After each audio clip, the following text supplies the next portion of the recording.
No, you never know. I gotta discontinue that. I I'm gonna have to plug that in.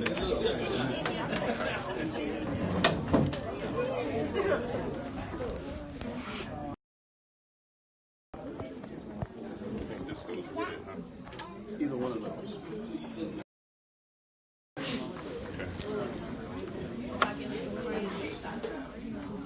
So now it's power together. This one, I'm gonna use this one. Okay, let's see if we can attach this off. On this? everywhere I went, they went. So now I got 15 branches. Not at all. Not at all.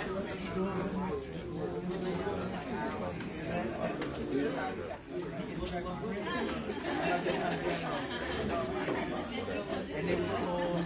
You got to really connect. You got to switch up. No, it's all. Switch up. That's all. Hold on. That's That's right. that's what we want. Here you go. My pocket's The light came on in the very beginning, but now it's not. Yeah, that's okay. When you talk to it, what about that one there? All right, how about that? Oh, there you go. There we go. There we go. This is all you got in the cards. Let's see what we get. Let's see what we get. This one is. أعوذ بالله والسميع العليم من الشيطان الرجيم والصلاة والسلام على رسول الله وعلى آله وصحبه أجمعين ولا واتبعوا بإحسان يوم الدين أما بعد. I'd like to, can you hear me? Okay. Maybe we could probably talk without the mic. All right. I'd like to take this opportunity to welcome everyone here this afternoon in an aspect of worship. This is a fundraiser for the Masjid in Montclair. Alhamdulillah, most of us, we know the history of this Masjid. I just wanted to bring to our mind the remembrance and the thought of what we are doing here. You know, oftentimes I was talking to the Imam as I was coming in, and I said, you know, sometimes we don't realize when we're making history. We're making history.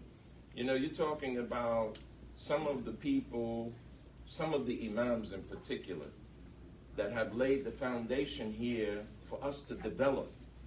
Well, not only have they laid the foundation for us to develop, they actually have a share in everyone's development. I wanted to say a few words about our brother, Imam Shadid Muhammad, that I think are very important, that some of us know and some of us don't know. You know, I remember when they pounced on Imam Shadid about going to the movies. And I don't know if everybody heard that, but yeah, he took a tremendous beating. The day that happened, I remember saying to myself, they really opening a can of worms now. They really opening a can of worms. You know, you don't mess with youth. Imam Shadid is 42 years old. You don't mess with youth, especially if you haven't developed a relationship with them. You know, it's almost like a man trying to marry a woman that he doesn't even know her children. They're not going to just let you just come in and just take over. You got to earn that right. You got to earn that respect. And when I saw that this happened to Imam Shadid Muhammad, I said, whoa, we're going to see some fireworks now. I want to publicly thank Imam Shadid Muhammad, because as an individual, I benefited tremendously from the whooping that he took. And what I really liked about him was how he came back and respected those people of knowledge, but at the same time too, put them on notice that, listen, you can't just do this to us. You're not bringing any money to our community, and then you want to talk about us, and you want to tell us something that you don't even understand the dynamics of. I mean, what's wrong with an imam going to the movies with his family? I would like to know the brother who was the first person to go out and tell somebody that. What was he doing? Brothers and sisters, I don't want to belabor the point long, but I do want to read a verse from the Quran that I'd like to open this up with. And I think about this. One day somebody said to me as we came out of the Masjid, they said, brother. I said, yes, sir. He said, look down that street. I looked down the street. He said, how many businesses we own on that street? I said, probably none of them. He said, okay, look down that street. I looked down the street, and I mean the brother had good intentions. I looked down the street. He said, how many businesses we own on that street? I said, probably none of them. He said, my point exactly. I said, can I ask you a question? He said, sure. I said, how many business owners on that street do you think that if they got to make a pit stop in hell, that they go into heaven? He said, probably none of them. I said, well, look down that street. Asked him the same question. He said, probably none of them. I said, my point exactly. What's the point? The point is that you can't compare somebody who has everything. Somebody who has everything, and then what are they working towards? Versus somebody who has, in the material sense, nothing. And what they are working towards. No, I see the Muslims are God's people. There's no doubt about that. And I don't make any excuses about those other people that claim religion, like the Christians and the Jews. No, they have their affair with Allah. But I wanted to read this verse, and I wanted you to think about it for just a second. Being classified as poor people. Allah says in this ayat, أعوذ بالله وسميع العليم واصبر نفسك مع الذين يدعون ربهم بالغداة والعشي يريدون وجهه ولا تعد عينك عنهم تريدون زينة الحياة الدنيا ولا تطيع من أغلفنا قلبه عن ذكرنا واتبع هواه وكان أمره فرطا. Listen in this ayah. Allah said, subhanallah, this is a beautiful ayah. He said, and keep your soul content. Keep your soul content with those that call on their Lord morning and evening, seeking his face. And don't let your eyes pass beyond them. You think about that. I would love to have had this ayah when that brother said, how many businesses we own? We own some businesses, but for the most part, he was talking about the power of the people in that community that own those businesses. Let not your eyes pass beyond them, seeking the pomp and glitter of this life. Nor obey any whose heart we have permitted to neglect the remembrance of us. One who follows his own desires, whose case has gone beyond all bounds. This is a beautiful ayah, brothers and sisters. When you get an opportunity, this is in the chapter that the Prophet ﷺ told us to read every Friday. This is from Surah Al-Kahf. He said it is a light for you from one Jumu'ah to the next. Brothers and sisters, it gives me great honor and great privilege to bring our 42-year-old Imam, who is a graduate. Emphasis on the 42. who is a graduate from the University of Medina, and who has also his own publication. I don't know if many of you are aware of it, about the Mardiya show. The Mardiya show. The Mardiya show deals with some very controversial issues. If you get an opportunity, please tune into it. Without further delay, I'd like to bring to the floor Imam Shadid Muhammad.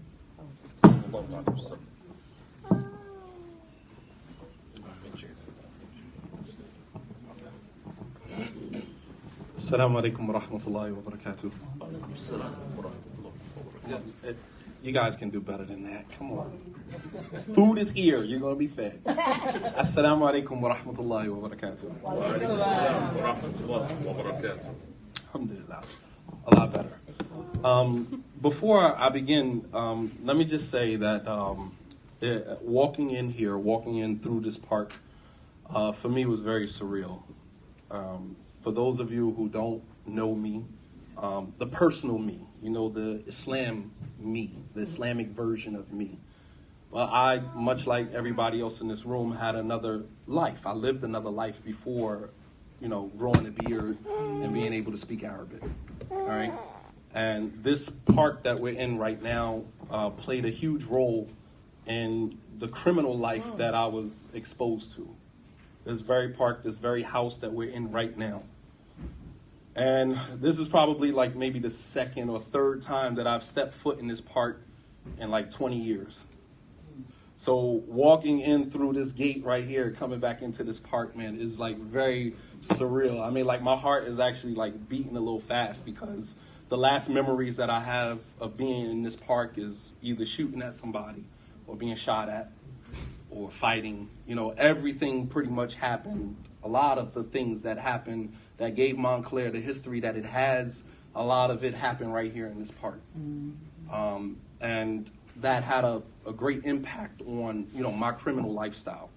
So being here talking to you now is almost like the Prophet ﷺ leaving Mecca, going to Medina, and then coming back to Mecca, a place that he was persecuted, a place where his blood was shed, a place where, his message was dismissed, a place where he was disrespected, and to leave that place for a certain amount of time and then to come back and be able to give a khutbah in Mecca, the same place where, he was removed from, chased away from, it's very surreal.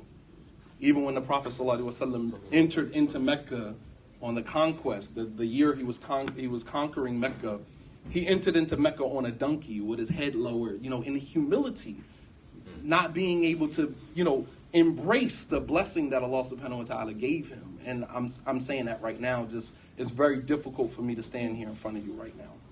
All right? No matter the facade that I put up, grabbing a microphone, and it seems like I'm very confident.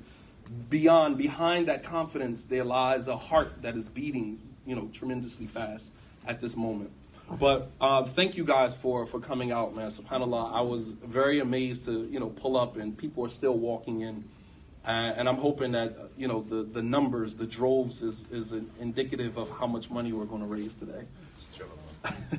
Because this is a fundraiser, right? We did come here to raise some money, right? And we're not raising money, for anyone in particular. We're raising money so the Islamic community here in Montclair, New Jersey, can relocate to a facility that can be more accommodating to their community. So while we're on the topic of community, I just want to talk to you guys a little bit about community. And I have a lot of, brothers and sisters here from the East Orange community. All right. And for those of you who are aware of the East Orange community, namely Masjid Ahlus Sunnah, Madrasat Ahlus Sunnah, you know that community had, was a hub for Islam on the East Coast. And there's nobody that could deny that. When I left prison, that was the first place that I went, was to Masjid Ahlus Sunnah. And it was there that I understood how important being a part of a Muslim community is. And, today, unfortunately, in many African-American Muslim communities, masjids, they don't have necessarily communities. We have what are mosques, masjids, a room or a building with 4 walls and a carpet that people come in and pray and leave. And that's pretty much it. That is not a community. That's a pit stop. That's a pit stop for you to express your spirituality for the 7 minutes that you pray and then kind of keep it moving. Communities, much like families, they provide fortresses for the members of that community to protect them from the perils of the world. When you think about a family, how many of you come from dual parenting households? Both parents, mother, father was in the home. Okay. Raise your hands again. I just want to be sure that I'm seeing what I'm seeing. Okay. So I counted about 5 people. 5 people out of about the 60 people that's in here, 50, 60 people that's in here, came from dual parent houses. Communities for Muslims function the same exact way that families function for children. When a child grows up and there's both parents there, that family unit serves as a safety net for those children. Whatever horrible experiences those children are going to have out in the world, they know that they have a mother and a father, siblings, a family unit to go back and help them process whatever traumatic experience they had in the world. Whether it is a divorce, whether it is a fight, with a spouse, whether it is, being sued from a company, whatever traumatic experience you're having, family is always there to help catch you so you don't fall. Other Islamic communities have that safety net because they have families, they have family units within that community. And a lot of the African American Muslim communities, we have the same problems that immigrant communities have. The only difference between us and them is that they have family units to catch their children, that provide a safety net for their children so that they are able to soften the blows that they experience from society. Whereas our children, they don't have that. So you can see the ill effects, you can see the impact of their traumatic experiences more vividly than you can see it in other communities. You guys following me? So a lot of times people think that, okay, in immigrant communities and other Muslim communities, they don't have those problems. They have those problems. Drug use and abuse, divorce, high rates of divorce, fragmented children, fragmented homes. They have the same problems. But our problems, you can see them more vividly because we don't have a safety net. We don't have communities that are there to catch us when we fall. As a matter of fact, in many of our communities, they contribute to the trauma that we experience. Think about an Islamic community that contributes to the trauma that you are experiencing as a human being. I mean, it's almost self-defeating because the community is there to help soften some of the blows that we experience. So communities serve the same. I'm trying to drive home the importance of community. Community serves the same purpose for community members that a family does for their children. Allah says in the Quran, driving home the importance of keeping ties with your family. In Islam, it is not permissible. It's not Islamically permissible for a person to sever his ties from his family. It doesn't matter to what degree the dysfunction, you are not allowed to sever your ties from your family members. Allah says in the Quran, وَاتَّقُوا اللَّهَ الَّذِي تَسَاءَلُونَ بِهِ وَالْأَرْحَامِ. And fear Allah through whom you demand your mutual rights, within a family unit. When Allah subhanahu wa ta'ala created, the womb, right? And its beauty, the beauty of the Arabic language is that the word for womb, the womb of a woman, the word for womb in Arabic is called rahim. And it is a derivative of one of Allah's names, Ar-Rahman. You hear the same root words in there. Rahman, Ra-Ha-Mim, Rahim, Ra-Ha-Mim. So this is the place where mercy is, right? The child was created in mercy, right? Because the act of intimate relations between a man and a woman is an act of mercy. And through that act of mercy, a child emerges. And then that child is nurtured in a place of mercy, right? This is how Islam views the womb of the mother. Unlike our society where the womb, we beat it up, we give it names and labels, right? It's indicative of our lack of respect for women, right? And these are the same songs that people party to, dance to, blast in their, in their cars and not realizing how it's indoctrinating us, right? To be self-sabotaging. That's who we are as a people. right? As long as it's cool, as long as it's popular, we embrace it. We don't care how self-destructive it makes us. We don't care how self-destructive it makes our communities. It's popular, and we're going to embrace it. That's us, which is why we're the biggest consumers, right, in America. The poorest people and the biggest consumers. Take our last and spend it on a pair of Jordans, right? The point that I'm making is that the womb is a place of mercy. It's a place where the child was conceived in mercy. The child was nurtured in a place of mercy. The child exits the womb of the mother in search of mercy. And the first one that the child looks for mercy from, for us as men, the first place that we look for mercy is from our mothers. And daughters likewise as well. So what I'm saying is, if family represents that to children, the community represents the same exact thing to the Muslim members of that community. When we get fired from our job, we're looking to come to the mosque and not be berated by, slick comments from a supposedly religious leader about men not being able to keep a job. You just lost your job. You come and you sit into a khutbah, and the imam is condescendingly giving a khutbah about men not working. How do you walk away feeling? He's just abused you, and he doesn't even realize it because there's a lack of responsibility, irresponsibility with our tongues. We just say things and we don't callously, and we don't understand how it impacts the people that are sitting there listening to us. The role of the community is to uplift, to empower, to inspire. That's the role of the community, not to further beat you down. The world does a good job of that. I don't need to walk into my Islamic institution for you to beat me down and make me feel worse than what I already felt before I walked in here. You guys following me? That's not, and I mean, many of us have been victims of that. Some of us proponents of that before reaching a level of enlightenment. And then we decide, I need to change my behavior a little bit. We've chased people away from the mosque. Some of us have been proponents of that, and then turn around, and some of us have been victims of that. All right, so the community, it serves a greater purpose than just being a part of a Muslim community. It serves as that safety net for us when we're going through whatever it is we're going through in our lives. And Allah subhanahu wa ta'ala, when he created the womb of the woman, the womb said to Allah, asked God, that anyone that severs ties with me, you sever ties with them. And Allah said, Fadadika, you got it. Anyone that severs ties from the mother, from the father, from the family unit, then God severs ties from you. That is powerful, right? Very powerful. And it speaks volumes to how our lives can, get turned upside down once we disrespect our mothers and step away from our mothers or sever ties from our family members. That is not taken lightly in Islam.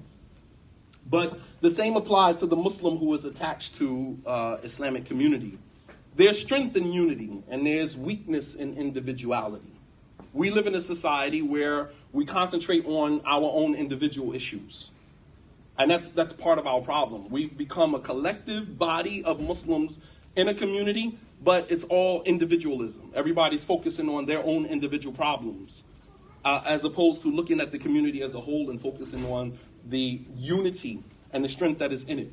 There's a verse in the Quran where Allah subhanahu wa ta'ala said, وَلَا تَنَازَعُوا فَتَفْشَلُوا وَتَذْهَبَ رِيحُكُمْ وَاصْبِرُوا إِنَّ اللَّهَ مَعَ الصَّابِرِينَ.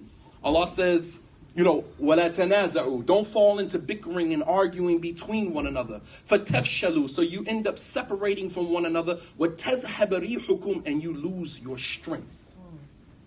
You see how that formula, like, don't fall into arguing, but sometimes it's better to just walk away from the table, even if you believe that you're right. Right? As I say all the time, dealing with marriage, you can either be single and married, or you can be right and single. I mean, you can either be married and right, or you can be single. Or you can be married and wrong, or single and right. It's up to you. But you can't have it both ways. If you are hell-bent on being right all the time, you are going to arrive at your station of being right, but at the expense of being lonely. You understand? You can't have it both ways. Sometimes you have to learn how to walk away from the table, still being the person's friend, still being the person's spouse, even though you know that you're right, but just to walk away from it, looking at the bigger picture. We could get so much accomplished if we didn't care about who got the credit. We're so bent on being right and getting all of the credit that we fail to see the bigger picture. What are we sacrificing as a result? So you walk away, you divorce, you separated, kids over here, you're over here, but you're talking about, yeah, I was right. Okay, you right at the expense of what, though? What did it cost you to be right? And that's a heavy price to pay, to be right. And I mean, like in the Islamic community, especially amongst African American Muslims, we are famous for just being right and sacrificing the whole community for it. I don't need to mention names. You guys can spell it out. The scholars say that labib yakfihi al-ishara, the intelligent person, all you got to do is indicate. They got it. I ain't got to spell it out for you. But I mean, like, the fact of the matter is that, many of our communities have been fragmented as a result of this mentality. There were times when the Prophet ﷺ was right, but he left something alone because he's looking at the bigger picture. That's true. That's true. And this was the messenger of Allah, right, sent with guidance from God, and he's foregoing his right to be correct in a situation looking at the bigger picture. I'll just give you one example, right? We know that the first person that built the Kaaba was who? Who built the Kaaba first? Bilal? No. This ain't no pro-black stuff, man. Nah, Bilal, he did a lot of things. He didn't build the Kaaba, though. Huh? No, before Ibrahim. Adam alayhi salam. Adam built the Kaaba first. And then Ibrahim came and he built on top of that. So by the time revelation came to Prophet Muhammad sallallahu alaihi wasallam, the Kaaba had been changed multiple times and it looked very different. So one day, as the Prophet sallallahu alaihi wasallam was standing there with his wife Aisha, watching people go around the Kaaba, he said, if it wasn't for the fact that your people, meaning Quraysh, meaning the people of Mecca, if it wasn't for the fact that they were new Muslims, I would tear the Kaaba down and I would build it back up the way that Ibrahim built it the first time. But he left it the way that he did because he knew that if he touched one brick on that Kaaba, he would start a tribal war. Mind you, when he was coming to his realization of being a man of God, right? They chose him to put the black stone in place, if you remember the story, right? He walked into the sanctuary where the Kaaba was, and it was about to be a tribal war. And they decided the next person who walks through the door will let him decide who puts the black stone in place. And what did the prophet do? He wasn't even a prophet at that time. But it shows you his wisdom and how to deal with people, something that even as Muslims, we still grappling with. We got divine revelation right here in front of us. The examples of the Prophet ﷺ spelled out for us in clear English and volumes after volumes after volumes of books of hadith, and yet we still grappling with basic human interaction. For the life of me, I just can't figure it. So that's how you know it's a cultural thing. It has nothing to do with Islam. It's our issue. Has absolutely nothing to do with Islam. He walked in and he said, I don't necessarily need to put the black stone in place. We can all do it. Why don't we lay down a sheet? We'll put the black stone in the middle of the sheet. You from this tribe grab that corner. You from this tribe grab that corner. You from this tribe grab that corner. You from this tribe grab that corner. And we'll all lift it up and put it in together. Right? Not worrying about who gets the credit. We all did it. Every single component of the Islamic community is important. Because you're the imam, or because you're the head of administration, or because you're the treasurer, you handle the money, or because you're this or you're that, every single component of the Islamic community is just as important as the other. And sometimes you'll have board members and imams that'll, condescendingly talk to the community as if they're nothing. As if all we're good for is giving charity and giving sadaqah. That's all we're good for. But the fact of the matter is that you wouldn't have a building, you wouldn't have an imam, and you wouldn't have a board if you didn't have people that came here. We're all equally important. And when we start to see value in each other, right, then we can learn how to work cohesively. But when you're saying, well, we got our imam here, and he's a graduate, and he's this, he's that, and as if like he's the cream of the crop. Yes, he has his position, but if there's no community members, he's nothing. You're only as good as the people that's sitting in front of you. If there's nobody sitting there to listen to you, then who are you giving a lecture to? Right. So, I mean, all of those components work together, and we have to stop looking at us individually as if, if you take a car apart and you look at the bolts and the nuts and the pipes and everything that makes a car a car. If you look at them individually as pieces, they look like they're insignificant. But when you see how all of those pieces connect to make the car, you see their worth, you see their, their value.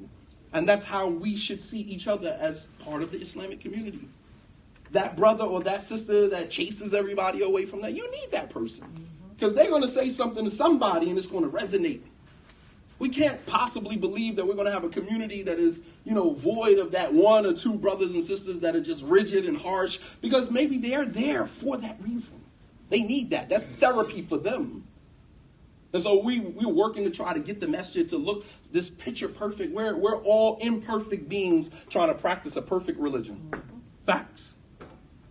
We're all imperfect beings trying to practice a perfect religion. And then we're sitting back, picking each other apart, like, you don't have to pick me apart. I'm a human being. I'm already flawed. You don't have to pick me apart. You don't have to say, oh, don't listen to him. He got issues. We all got issues. Who don't got issues? That doesn't say anything. We all got issues. We're humans.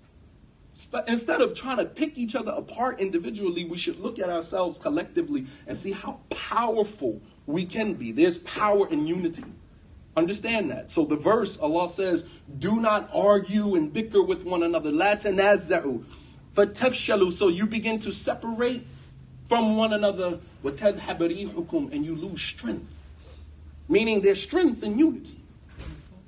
Abdullah ibn Mas'ud, and towards the end of the ayat, Allah says, "Wasbiru," and be patient with one another. Inna Allaha ma'a sabirin. Allah is with those who are patient. You don't have to like me. I'm not here for you to like me. But you do have to love me for the sake of Allah subhanahu wa ta'ala. That's non-negotiable. You don't have a choice in that matter. Your faith is contingent on that.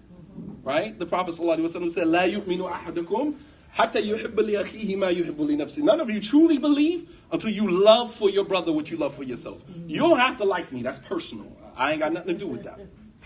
But you do have to love me for the pleasure of Allah subhanahu wa ta'ala. That is something that is non-negotiable. But for us, especially converts who converted to Islam, that is negotiable. And we treat each other as such.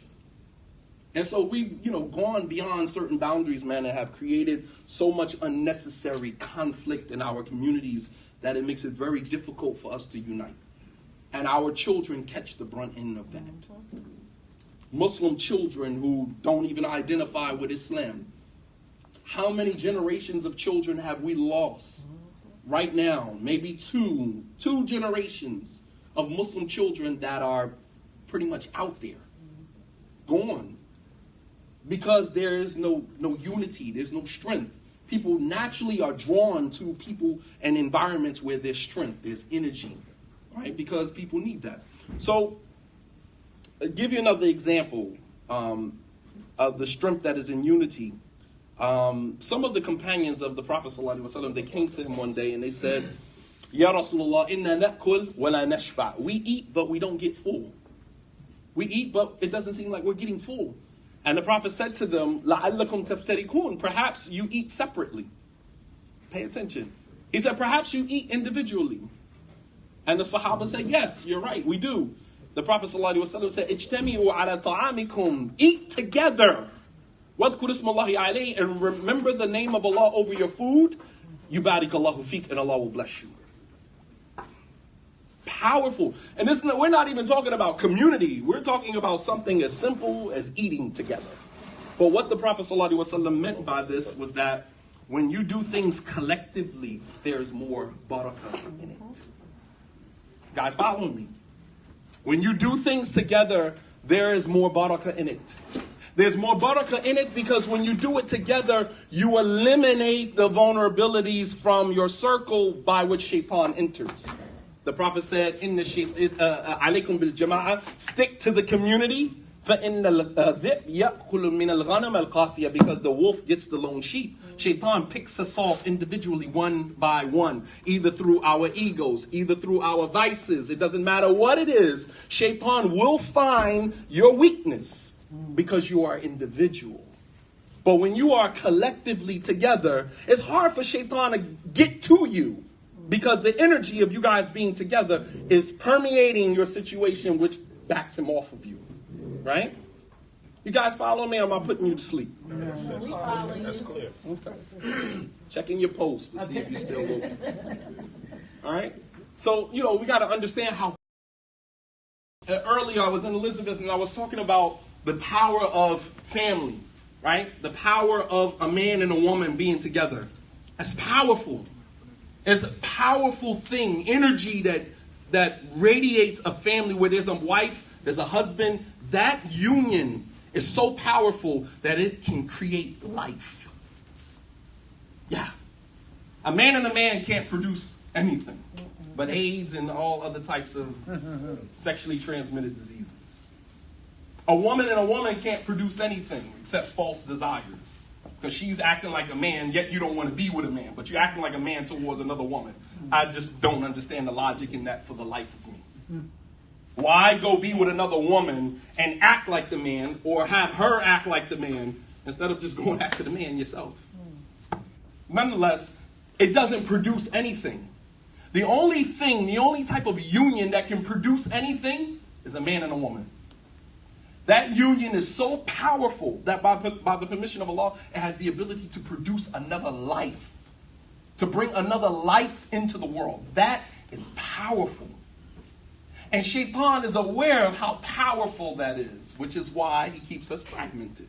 Divorce, jumping from one relationship to the next, right? Looking for the same thing that you had in the first situation, but, our eyes get wide and we start to see things for other than what they are. But the fact of the matter is that Shaitan is aware of how powerful unity is, which is why the most beloved of the jinn, of the devils to Shaitan, is the one that can separate a man and a woman. Authentic hadith. The Prophet ﷺ says Shaitan puts his throne on the water, trying to be like Allah. Because in the beginning, Allah's throne was above the water. So Shaitan tries to be like God. Shaitan puts his throne over the water, and he dispatches his devils out into the world. And the most beloved of those devils to Shaitan is the one that creates the most fitna amongst the people. And so when they come back to Shaitan questioned him, what did you do?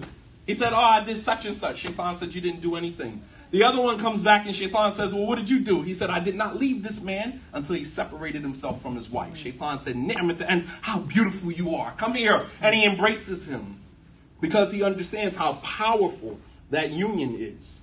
Can't let those two get together, because if those two get together, and some parents play the role of the Shaitan.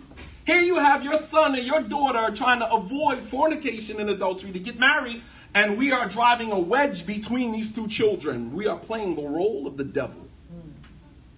Playing the role of the devil. It's not for you to decide. That's that person's life. It's for you to suggest, hey, I don't think that's a good look for you. I don't think that's a good idea. However, this is your life, your decision. And the fact of the matter is that our job is not to protect our children from making mistakes. They're supposed to make mistakes. That's where they learn from.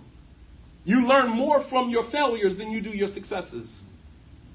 You fall flat on your face, you get up and you devise a whole new plan. But you go up the ladder of success, you become more complicit. You don't want to change because you feel like it's working. Here's the Islamic communities, right? We don't welcome change. Young people are graduating from college, graduating with all types of degrees, coming back to the Islamic community to contribute. It's like, no, we good. We're getting our money on Friday after Jumu'ah. We're getting our sadaqah. We get our sadaqah on, for the Eid, right? Because these are two main important days, right? Every day could be important. But our focus is always the money. Going after the bag. Stop going after the bag. Go after Allah subhanahu wa ta'ala, and whatever bags drop in front of you in pursuit of God, then let it be. Because you're only going to get what Allah decreed for you to have, not a dime more. Whatever Allah intended for you to have, you will not get any more than that. Bottom line. And we know this from our religion, which should take our focus off of money and focus on Allah subhanahu wa ta'ala and creating a conducive, morally and spiritually conducive environment so that our children can carry on this legacy of Islam. What have we left behind for our children? I'm asking you, brothers and sisters that have been around for 30, 40 years, what do our children have to build upon? What community? What have we left behind for these children who we called the adhan in their ear.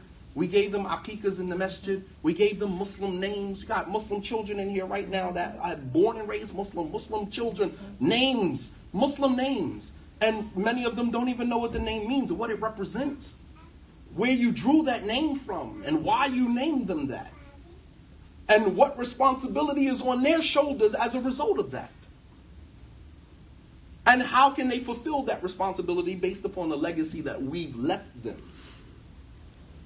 Like, this is, it's really sad, man. It really is, man. And then when you get to the root of it all, you sift through everything and get to the root of it all, the root of it all is ego. For men, anyway, for men. For women, I think, the root of it all for you guys is something different. You guys have tolerated a lot in the Islamic community. And I would like to, on behalf of all men in the Islamic community, I want to apologize to you. Because some of you are just waiting for an apology for the leadership from the mosque or whatever the case may be. Just some type of validation, right? That's all you need, right? I hope I can give you that right now by saying, I apologize. I really do. I think as men, we kind of let you guys down. We failed you in some regard. As a collective. I know there's some man saying, I don't know what he's talking about. I'm a good husband to my wife. I'm not talking to you per se. I'm saying the men in the community, because it was our responsibility to protect you guys and to protect your children and to make sure that their legacy of Islam could continue on because of the sacrifices we made. And we failed you in that. And now you have so many Muslim children, head of gangs, right? Going to East Orange and North. And the head of many of these gangs, or these gang sects, Muslim children. Facts. Muslim children. The head of gangs called the adhan in his ear, slaughtered a lamb, slaughtered 2 lambs for him. Right?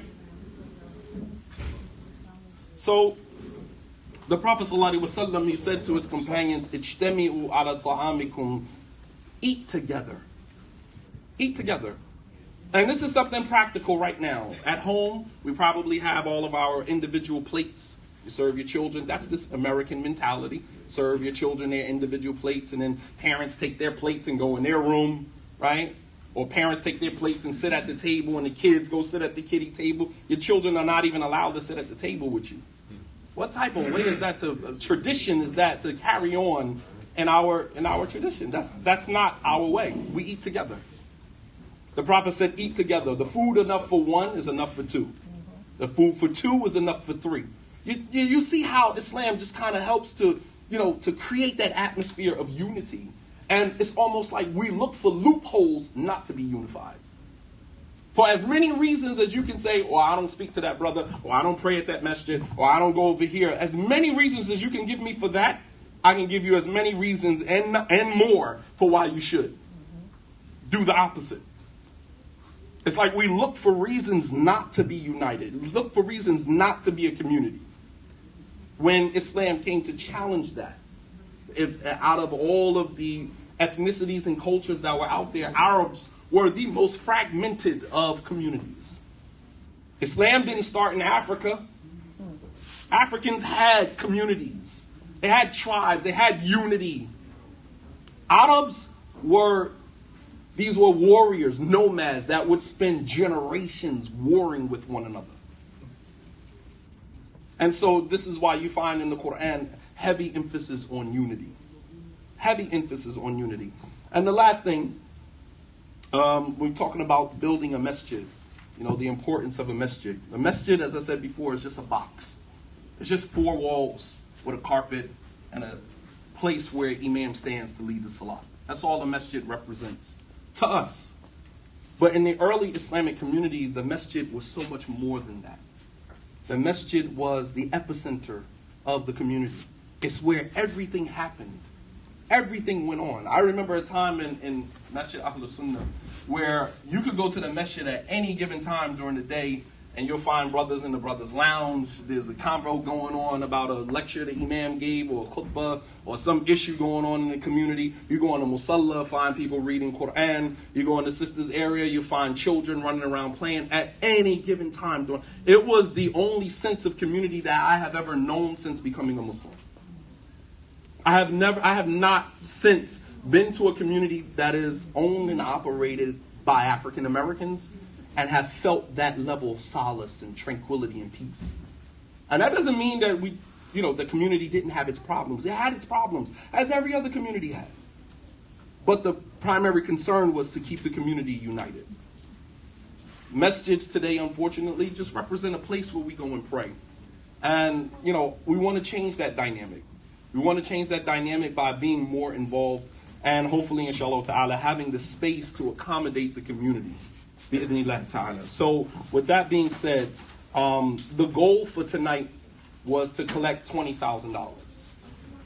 The possibility of that tonight, wallahu a'lam, I shoot for the stars. It is what it is. I mean, you go hard or go home. I'm not going to come here and ask you for $200. We're asking for $20,000. All right, there's about 40 people in here. All right, if 40 people gave $500, we could be done. I can stop talking, we can eat, and then go home. I can break the math down a little further if you would like me to. If we have 40 people to give $1,000, we're done. All right, 20 people to give $1,000, we're done. 40 people to give $500. All right, so can we start at 500? Is there anyone here that could donate to Masjid al-Wadud $500 so they can purchase another building for their community? Allahu Akbar. One person in the back. Allahu Akbar. I'll donate 1,000. 1,000. MashaAllah. That's 1,500. Come on. Is there anyone else? 2 people with $250 apiece. How much? 1,000. 2,500. Allahu Akbar. 250. 2,750. 500. Allahu Akbar. 3,250. 500. Another 5. MashaAllah. 3,750. 500. 4,250. 4,250. 4,250. 250. 4,500. Allahu Akbar. 4,600. Allahu Akbar. At least we can get to 10. I know we can get to 10. Don't let these women show you up now. You can write your checks out to Masjid al-Wadud. If you would like to write a check, you can write a check to Masjid al-Wadud. For those of you who are online who would like to contribute as well, is there a PayPal or an account where the people online can donate, inshallah?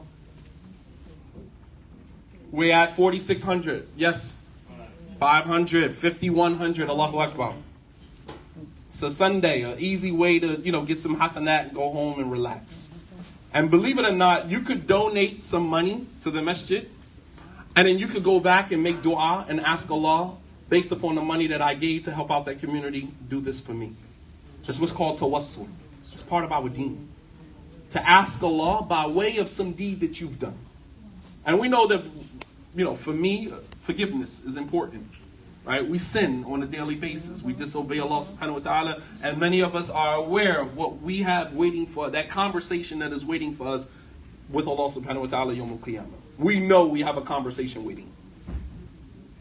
There will be no intermediary between you and God. God is going to question you personally about the things that you've done in this life. And many of us right now are in fear of death for no other reason other than that conversation that is waiting for us. Conversations are heavy, right? When your wife texts you and say, when you get home, we need to have a conversation. That is probably one of the most daunting things that a woman can do to her husband. We need to talk. And sisters, please stop doing that. Don't say when we get home, we need to talk. Just talk about it when I get home. Because now I'm at work, I can't function. You threw my energy off. My energy is all off. My coworkers are like, damn, what's wrong with you? You sweating, you trying to go through your Rolodex of memories. Like, damn, what did I do? Did she go through my phone? Did I leave something on my computer? Shaitan start playing along with you. Oh, you did this the other day. I know she's going to ask me about that. And then you get home and she's like, so when are we going to take a vacation? We haven't been anywhere in a while. You're like, oh my God, you could have just texted me that. Well, no, I wanted to have a personal conversation. It's like, I'm at work killing myself. It's psychological warfare, right? Don't do that. when you get home, just have the conversation when you get home, right? But what I'm saying is that if you know that you've done something, right? You know that you've done something inappropriate, and your wife sends you a text and is like, when you get home, we need to have a talk.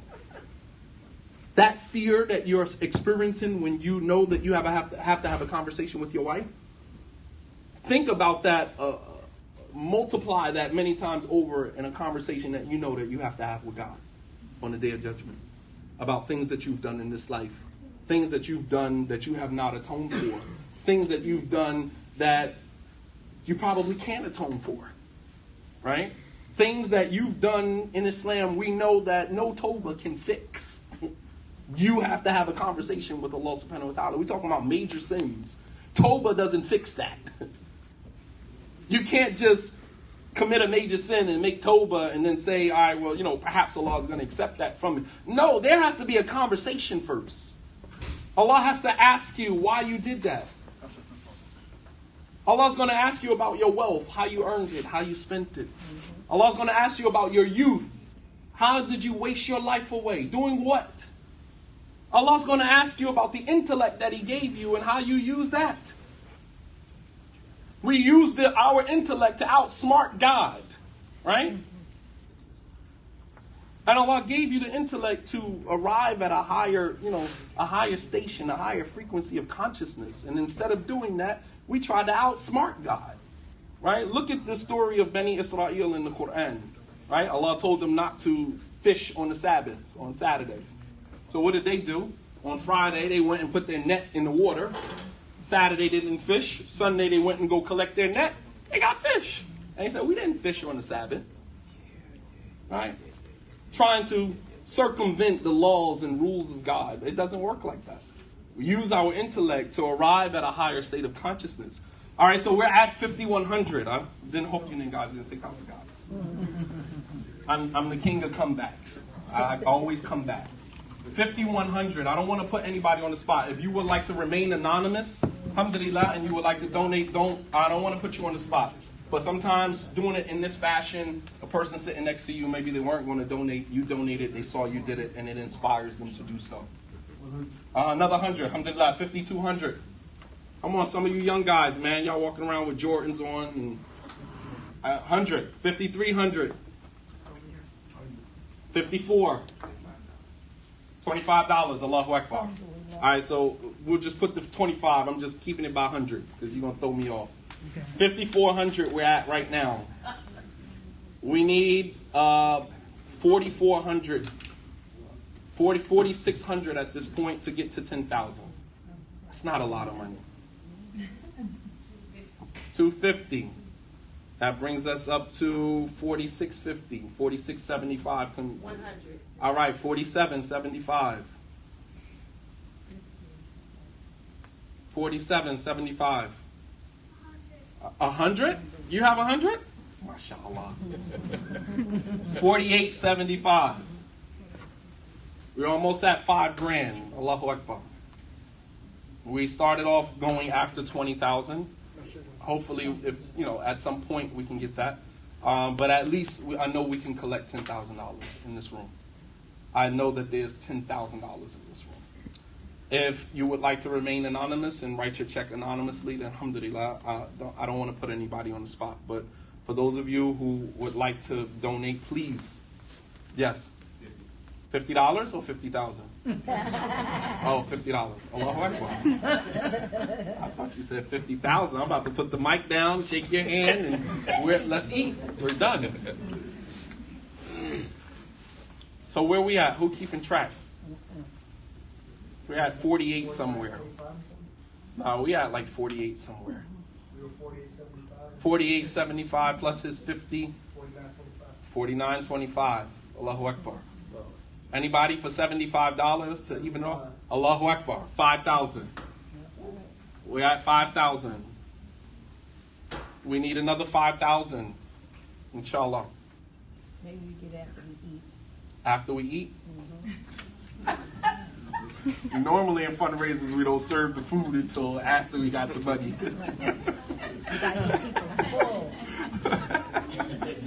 People like the book after they get their money, after they get their food. Man. I'll stop playing. But we have $5,000, alhamdulillah. We pray that Allah subhanahu wa ta'ala. Yes. Say it again. I said she might go home and test her husband. Okay. She gets so much. Okay. If you would like to make a pledge, maybe you don't have the money now, but you want to pledge to the masjid that, you know, this paycheck or that paycheck or whatever you get the money, that you can donate it. So if you would like to make a pledge, you can do that. All right. And I don't know if you guys have pledge forms where they can, you know, leave you their information. But if you would like to make a pledge of a certain amount that maybe you don't have right now, but maybe you will have at another time, then you can make a pledge to make a donation. Anyone else? Yes. 100? 1,000. Allahu Akbar. That's 6,000. MashaAllah. We're up to 6,000. We need 4,000 more to bring us up to 10. Can we squeeze another 4,000? 8 people to give 500. 16 people to give 250. Can we squeeze another 4,000 out of you guys? If you guys know that there's somebody at home that has money that couldn't make it, text them. This is a Sunday, a quick way to make some hasanat, to get some good reward with Allah subhanahu wa ta'ala on a Sunday. Going to work tomorrow is business as usual, and I got an opportunity on a Sunday to go and contribute to a community. $100, $200 to contribute to this community so that they can provide the community with a bigger facility to accommodate their religious and spiritual needs, inshallah. God bless? Okay, I'll take that. It's not money, but I'll take it. Anyone else, inshallah? So I would like to thank you guys. May Allah subhanahu wa ta'ala reward you, even for those of you who don't have, who, you know, wanted to give. May Allah subhanahu wa ta'ala bless you. $6,000 is what we have so far. Hopefully, some of you, before you leave, you can kind of look at your checkbook, look at your bank account, and see if you can squeeze anything else out of that. May Allah subhanahu wa ta'ala reward you. For those of you who gave, multiply your wealth many times over. Wealth and health go hand in hand. Like I said before, whatever you give, you can ask Allah by what you gave and ask Allah to open some doors for you. You can give with it now. Okay. I didn't want to call you out, Big Sheikh, but you know, I saw you in the back. Big Hanif, mashallah. Yes, Sheikh Yusuf. Huh? 100, Allahu Akbar. 6,100. Any more hundreds in the building? $50, anything that you can contribute. Just think about once they do get this facility, and everyone that walks into that facility and prays because you help contribute to that, you get the reward for that. For every person that walks in there and prays. Somebody sent you $100. Somebody sent me $100? Yeah. And that was for the masjid? I think so. Okay. So if you have a PayPal account, I can just transfer that to you. They sent it to me, and I'll make sure that you get it, inshallah. All right, so that's 6,200. 6,200. We can squeeze another 800 out to bring it up to 7. Every person that walks into that masjid and prays, you get the reward you get portion of the reward for that.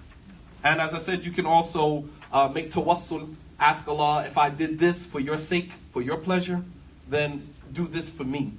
Open this door for me. Forgive me for things that I've done. You can make tawassul with your good deeds. Jazakumullahu khairan. You guys have been great. May Allah subhanahu wa ta'ala reward you all. Wa sallallahu ala nabiyyina Muhammad wa ala alihi wa sahbihi wa sallam tasliman kathira. Okay, we want to turn back to have Imam Dawood come up to kind of tell us like what kind of venture we're venturing towards, some of the prospects that we have. Imam Dawood?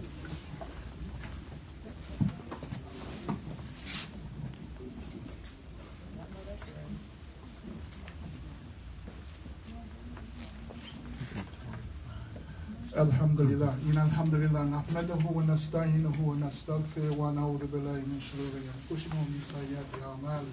Alhamdulillah.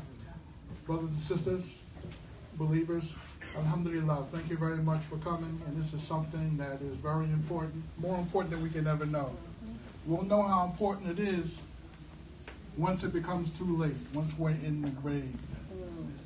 Once we're in the grave, it'll become very important.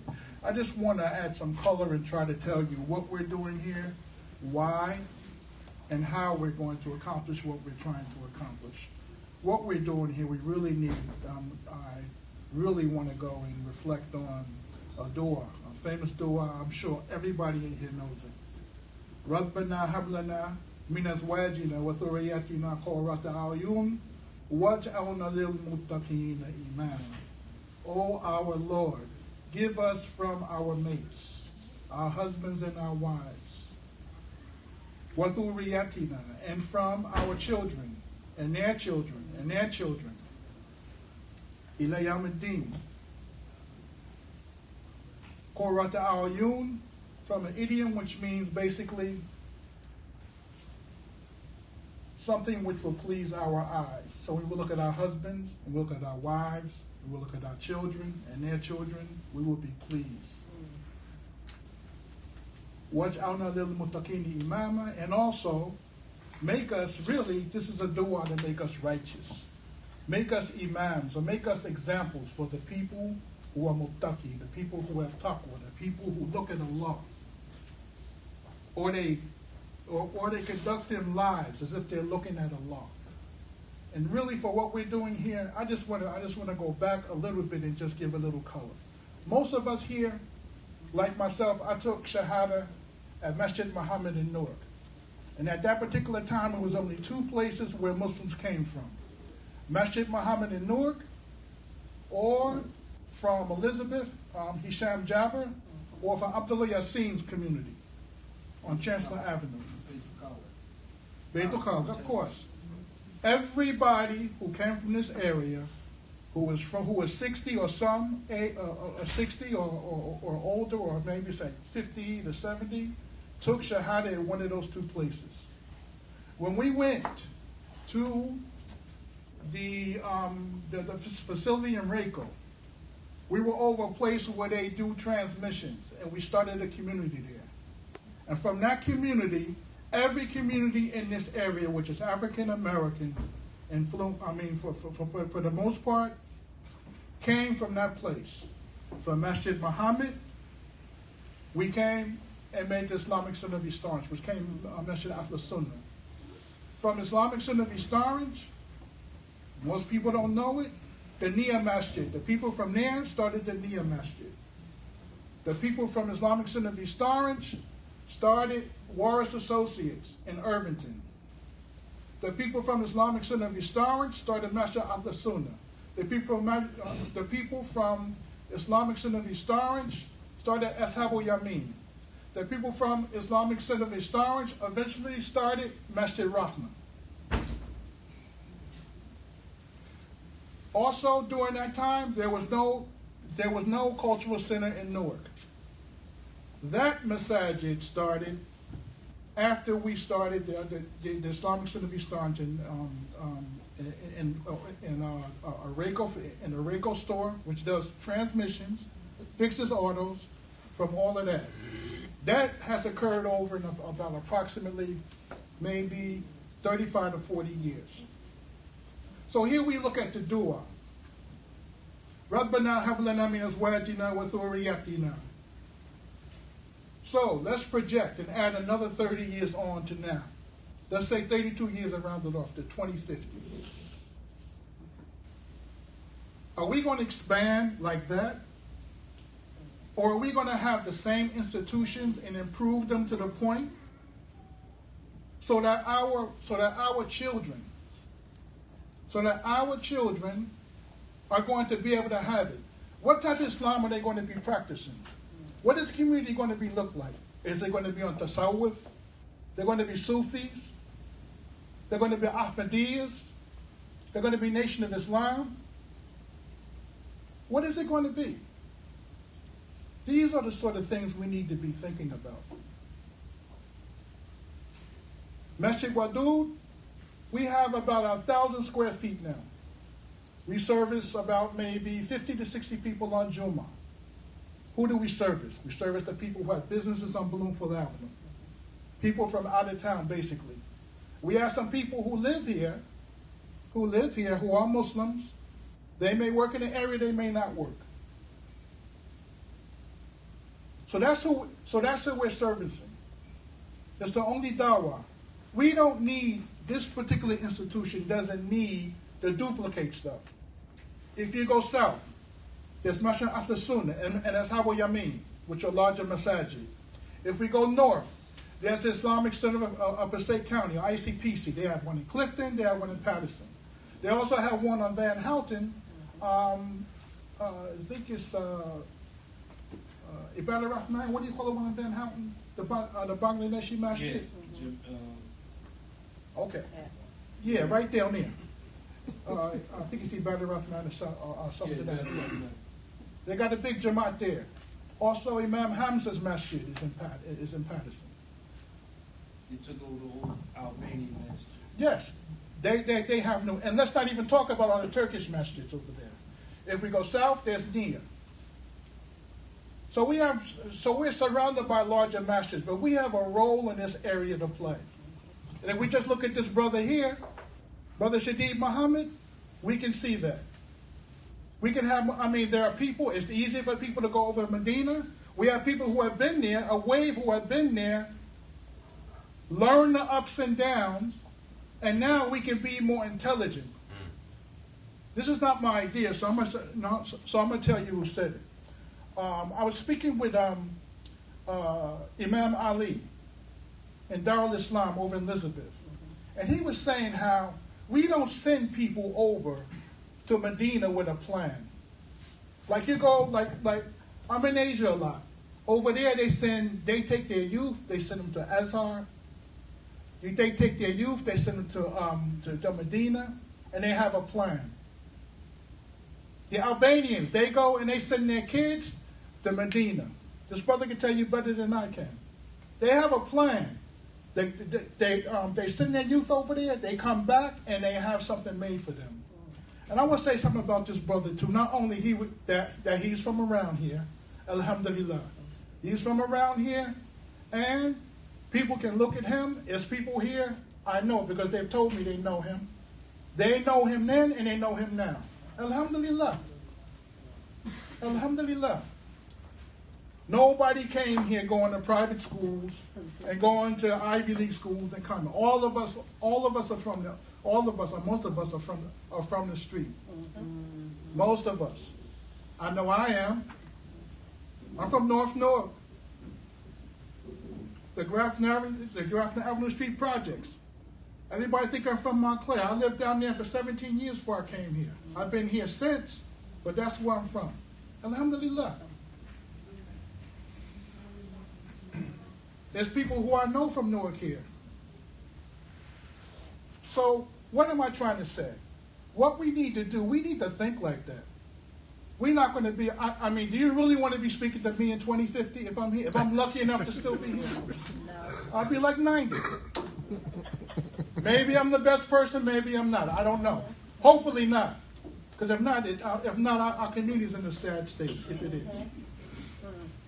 So we have to start thinking of, we have to make it easier for our children to do better than what we did.